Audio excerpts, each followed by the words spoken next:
வணக்கம். இன்றைக்கான திருமலா திருப்பதி அப்டேட்.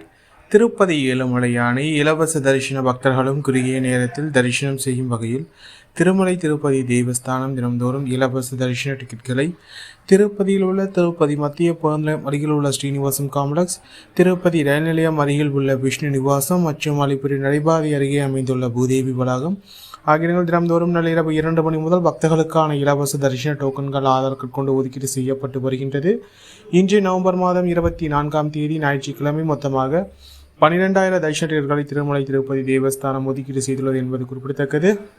இதில் இன்றைய தினத்திற்கான மதியம் 2 மணி முதல் இரவு 9 மணி வரையிலான புக்கிங் டிக்கெட்டுகள் அடங்கும். அதேபோல் நாளைய தினத்திற்கான விடியற்காலை 3 மணி மற்றும் 4 மணி புக்கிங் டிக்கெட்டுகள் அடங்கும் என்பது குறிப்பிடத்தக்கது.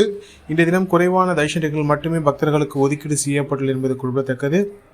அது மட்டுமல்லாமல் இன்று வார விடுமுறை ஞாயிற்றுக்கிழமை என்பதால் பக்தர்கள் எண்ணிக்கை சற்று அதிகமாகவே காணப்பட்டது. இதனால் டிக்கெட்கள் வெளியான 2 மணி நேரத்திற்குள்ளாகவே அனைத்து தரிசன டிக்கெட்டுகளும் பக்தர்களுக்கு வழங்கப்பட்ட சூழ்நிலையில் தற்போது கவுண்டர் அனைத்தும் மூடப்பட்டுள்ளது. மீண்டும் இன்று நள்ளிரவு 2 மணி முதல் பக்தர்களுக்கான இலவச தரிசன டோக்கன்கள் ஆதார் கார்டு கொண்டு ஒதுக்கீடு செய்யப்படும் என்பது குறிப்பிடத்தக்கது. அதேபோல் ஸ்ரீபாரிமட்டு நடைபாதை வழியாக செலவிடும் பக்தர்களுக்கு ஸ்ரீபாரிமட்டு நடைபாதை தொடக்கத்திலே, அதாவது 50வது படிக்கட்டில் பக்தர்களுக்கான இலவச தரிசன டோக்கன்கள் தினந்தோறும் விடியற்காலை 5:30 மணிக்கு மேல் பக்தர்களுக்கு வழங்கப்படுவது வழக்கம். இந்த தினத்திற்கு மொத்தமாக 3000 தரிசன டிக்கெட்டுகள் மட்டுமே பக்தர்களுக்கு ஒதுக்கீடு செய்யப்பட்டிருந்தது.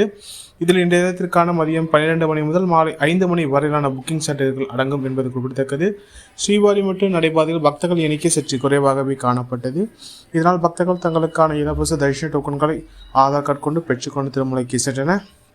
இன்று காலை 9 மணி நேர நிலவரப்படி இன்றைய தினத்திற்கான அனைத்து ஸ்லாட்டட் சர்வதேச டிக்கெட்டுகளும் வழங்கப்பட்டுள்ள சூழ்நிலையில் தற்போது ஸ்ரீபாரிமட்டு நடைபாதையில் கவுண்டர்கள் மூடப்பட்டுள்ளது. மீண்டும் நாளை விடியற்காலை 5:30 மணிக்கு மேல் பக்தர்களுக்கான இலவச தரிசன டோக்கன்கள் ஆதார் கார்டு கொண்டு ஒதுக்கீடு செய்யப்படும் என்பது குறிப்பிடத்தக்கது. இதுபோன்ற திருமலா திருப்பதி செய்திகளை உடனுக்குடன் தெரிந்து கொள்ள நம்ம சேனலை சப்ஸ்கிரைப் செய்து பக்கத்தில் பெல் பட்டனை கிளிக் செய்து ஆல் சூஸ் செய்யும். இந்த வீடியோ உங்களுக்கு பிடித்திருந்தால் லைக் செய்யும். நீங்கள் செய்கின்ற ஓலைக்கும் இந்த மற்ற திருமலா திருப்பதி பக்தர்களும் கூட சேர்க்கின்றது. ஓம் நமோ வெங்கடேசாய.